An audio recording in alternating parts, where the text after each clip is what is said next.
Morning, everyone. Good morning, Rabbi. So yesterday's class got cut off. So I just want to end off. I just want to finish up from yesterday's Mishnah, and then we're going to the new Mishnah. So yesterday's Mishnah was talking about how the mitzvah of Arava, which is the mitzvah of that when people in the base of Mikdash would take, certain people would take an Arava, walk around the Mizbech, walk around the altar, and when they finish walking around, they put the Arava, stand it up next to the Mizbeach. That was done every day of Sukkot, and on the seventh day was done 7 times. Now we said that if the seventh day of Sukkot were to fall out on Shabbos, so then the mitzvah of Arava would be done on that day, which would mean that's how you'd have 7 days of the mitzvah of Arava. If it falls out, the seventh day falls on any other day of the week, which means that Shabbos was not the seventh day, then on that day of Shabbos, you would not take the Arava. And the question was, what's wrong with taking the Arava on Shabbos? So let me just read to you from the notes. This is where we got cut off yesterday. There is little reason to be afraid that the Arava ceremony will lead to desecration of Shabbos, because it is performed by messengers of the Sanhedrin, and Kohanim in the base of Mikdash should be trusted not to sin. The whole reason not to take a lulav on Shabbos for you're going to carry it in public domain. The mitzvah of Arava was done by specific people. They were messengers of the Sanhedrin, they're Kohanim.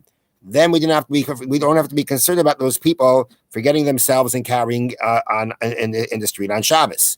So what is the issue about doing the mitzvah of Arava? The rabbis ever had a different concern.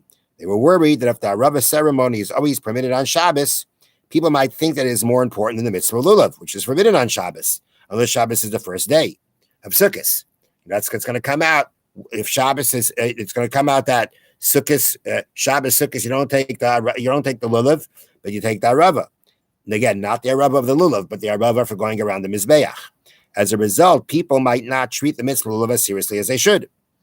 Therefore, to put the two mitzvahs on the same level, the rabbis decree that just as the mitzvah of lulav is performed on Shabbos on only one day of Sukkot, which regarding lulav means the first day, so is the mitzvah of Arava performed on Shabbos only on one day of Sukkot, which for Arava would be the seventh day.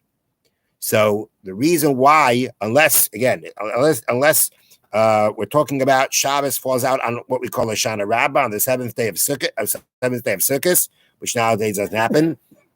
But were it to happen, when we weren't working with a set calendar, if it were to happen, then the mitzvah would be done on Shabbos. Any other day of the week, any other day of Sukkot, that's Shabbos, we would not do the mitzvah Arava in order not to make anybody make the mistake that Arava is more important than lulav, because lulav is not taken on Shabbos and Arava is. Therefore, Chazal said, the sages said, no Arava on Shabbos, unless it's like lulav in the sense that there's one day, if it's Shabbos, you would take lulav, which in lulav means if the first day of Sukkot was Shabbos. And so to Arava, there'll be one day, if it's Shabbos, that you can take Arava, which regarding Arava means the seventh day.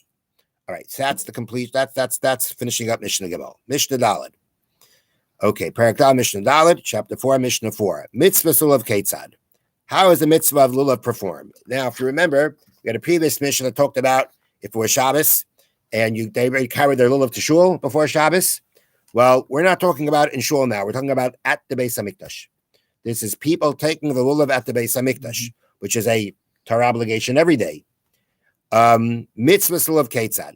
So how was the mitzvah lulav done when it fell out on Shabbos? Now, Yom Tev Harishon Shal Chag Shachal L'Yos B'Shabbos. The first day of Sukkot that fell out on Shabbos. Okay, we're talking specifically about that day. People who wanted to be at the Beis HaMikdash to take lulav and esrog on Sukkot, they would take the lulavim to Harabayas, to the Temple Mount, that's referred to, before Shabbos. Okay? They can't carry it on Shabbos, so they had to take it there before Shabbos. The chazana means the shamusim, the shamushim, the people, the attendants in the Harabayas. The kabel mehen would take the lulavim from the people, and then arrange them on the row of benches on the Harabayas. The Harabayas Temple Mount had around it these benches. They were actually benches with a rooftop to protect you from the rain for people to sit on. This is where the chazanim, the attendants of the Beis HaMikdash, of the Harabayas, would put everybody's lulav. Now, the elders who wanted to be present did not have their lulavin put in on these benches, but rather it was put for them in a lishka. It was put for them in a chamber specifically designated for this purpose.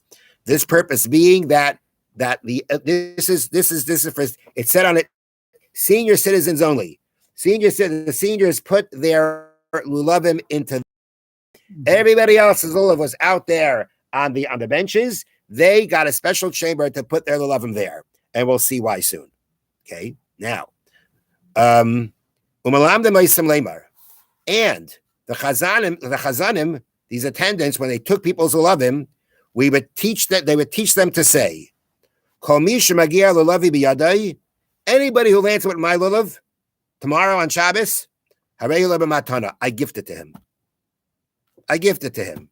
You see, in the base, in when we're talking about people in shul, there weren't that many people involved, and therefore in shul it said they went ahead, they put their lulavim down in shul, and then everybody went and took what was theirs. There were going to be an awful lot of people to Beis Hamikdash when on the first day of Sukkot, when people taking lulavim esrog. There were going to be an awful lot of people there.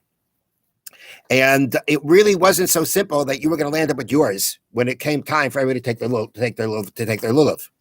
And therefore, everybody was taught to say, whoever lands with my lulav, I gift it to him. Because as we know, on the first day of Sukkot, do the mitzvah of lulav, it has to be yours.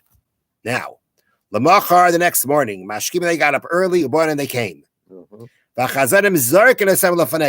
So what did the attendants do? The attendants took them and threw it to the crowd. Okay? And everybody had to catch theirs, everybody had to grab theirs, and they hopefully trying to make it, hoping it would be theirs, right? Hoping it would be theirs, but you can understand why they made this announcement, why everybody declared the day before that if it's not mine, that if everybody gets mine, they can have it, right? And they land up hitting each other. It was a tussle, They're throwing. There's a lot of people there. They're throwing their lulavim. Everybody's grabbing, right? Trying to grab theirs, and it gets a little bit unruly, and they landed up, hitting each other. I don't know if that means they got upset with each other, or just as they were trying to grab it, with all the tussling and pushing going around. Now, when Bezdin realized that this was getting dangerous, this was really getting out of hand. They then instituted that each person should do the mitzvah in his home, or they bring down here, or in shul, meaning not at the Beis Hamikdash. In the Beis Hamikdash, there were going to be too many people. It was going to get too out of hand, and therefore they said not in the Beis Hamikdash. You want to do it? You're going to do the mitzvah of an esrog. You are going to go ahead and do it at home, or do it in a place where it's not as tumultuous. You go to do it at home. You go to shul, as I say down here, as I mentioned before.